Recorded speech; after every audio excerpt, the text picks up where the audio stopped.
भारतीय राष्ट्रीय आंदोलन। अब इसका हम दूसरा चरण पढ़ेंगे 1905 से 1915 तक। इसमें बंगाल विभाजन, स्वदेशी आंदोलन, मुस्लिम लीग, सूरत लखनऊ अधिवेशन और होम रूल आंदोलन के बारे में पढ़ेंगे। अब जो यह द्वितीय चरण था, इसमें कांग्रेस में वैचारिक मतभेद हो गया था, यानी वैचारिक परिवर्तन हो गया था। इसलिए इस द्वितीय चरण को गर्म दल कहा जाता था। मतलब इस द्वितीय चरण में गर्म दल का वर्चस्व ज़्यादा हो गया था और स्वराज प्राप्ति को इस दल के नेताओं का मुख्य लक्ष्य यही था कि स्वराज प्राप्ति यानी देश आज़ाद होना चाहिए था। तो आज इसी के बारे में हम लोग पढ़ेंगे आगे। चलिए पढ़ते हैं। अब कारण जान लेते हैं कि इनकी विचारधारा उग्र क्यों हो गई। अंग्रेजों की उदासीनता। पहला ये कारण कि अंग्रेज कोई भी नियम कानून भारत में बनाने में दिलचस्प नहीं थे। दूसरा है कांग्रेस का अस्थायी होना। अब चूँकि 20 साल हो गए थे कांग्रेस को बने हुए, कांग्रेस एक अस्थायी अध्यक्ष के रूप में कार्य कर रहा था, तो जिससे ये भी था कि कांग्रेस अब कुछ कर नहीं रहा, तो उसी कांग्रेस में कुछ विचारधारा के जो नेता थे जैसे लाल बाल पाल, वो उग्र विचारधारा के हो गए। तीसरा है अंतर्राष्ट्रीय घटनाएं। अंतर्राष्ट्रीय घटनाएं जैसे मतलब कि अंग्रेजों को पहले ये था कि अंग्रेजों को वो हराया नहीं जा सकता था, लेकिन इटली को इथोपिया ने हरा दिया तथा जापान ने रूस को हरा दिया। जापान एक छोटा सा देश है जो रूस को हरा दिया था, और इटली जो अंग्रेजों का देश है इथोपिया ने हरा दिया था। इससे यह अंतर्राष्ट्रीय माहौल पर यह मतलब संदेश मैसेज पहुंच गया कि अंग्रेजों को हराया जा सकता है। तो ये भी उग्र विचारधारा में महत्वपूर्ण भूमिका निभाई। फिर भारत में हुआ धार्मिक सामाजिक सुधार आंदोलन, ये भी उग्र विचारधारा को प्रेरित किया। वर्नाकुलर प्रेस एक्ट, इसमें बताया गया था कि अंग्रेज कोई भी अखबार, कोई भी पत्रिका अगर भारतीय छापते हैं तो उसको पहले एक बार अंग्रेजों को दिखाना पड़ेगा, अर्थात अंग्रेजों के विरुद्ध कोई भी चीज़ ऐसे है जो आप छाप नहीं सकते थे। विश्वविद्यालय अधिनियम आ गया था और बंगाल का विभाजन। विश्वविद्यालय अधिनियम में यह बताया गया था कि भारत में 21 साल की कम उम्र में ही आप पढ़ लिख सकते हैं, अर्थात आप ग्रेजुएट हो सकते हैं, आप IAS अफसर हो सकते हैं। ICS अफसर उस समय था। और बंगाल के विभाजन ने ही उग्र विचारधारा को भी पनपने में एक महत्वपूर्ण भूमिका निभाई। साथ ही साथ महाराष्ट्र में प्लेग रोग फैल गया था 1896 में से 1900 में।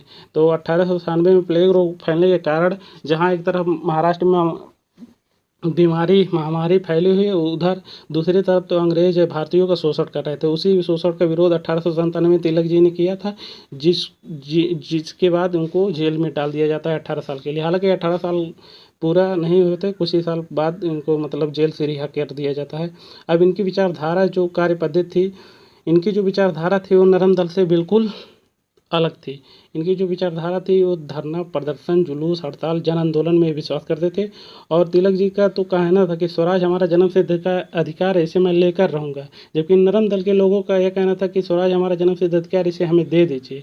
अनुनय विनय की राजनीति नरम दल के लोगों करते थे, जबकि उग्र विचारधारा गर्म दल के लोगों करते थे। ये कहते थे कि आप हमें हमारा दे दीजिए, नहीं तो हम छीन लेंगे आज़ादी। इसलिए विदेशी वस्तुओं का बहिष्कार भी हुआ, स्वदेशी को बढ़ावा दिया गया, राष्ट्रीय शिक्षा पर कार्य हुए। तिलक जी ने 2 महोत्सव किए, जैसे गणपति महोत्सव 1893 में, शिवाजी महोत्सव।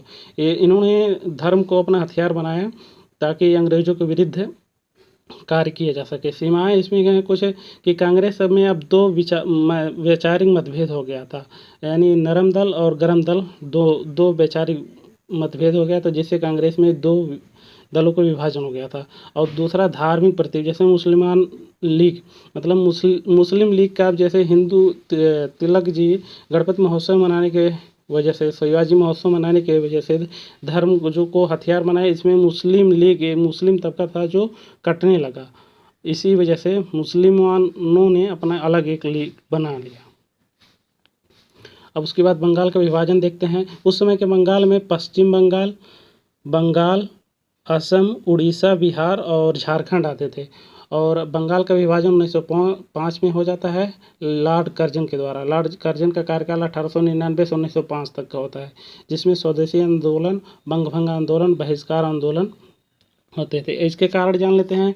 इसका कारण अंग्रेजों के पक्ष का कारण था कि अंग्रेज कहते थे कि एक बड़ा भूभाग जिसके प्रशासन में असुविधा हो रही है, मतलब बंगाल एक बड़ा भूभाग है, इसके प्रशासन में असुविधा हो रही है, इसलिए हम इसका बंगाल का विभाजन कर रहे हैं।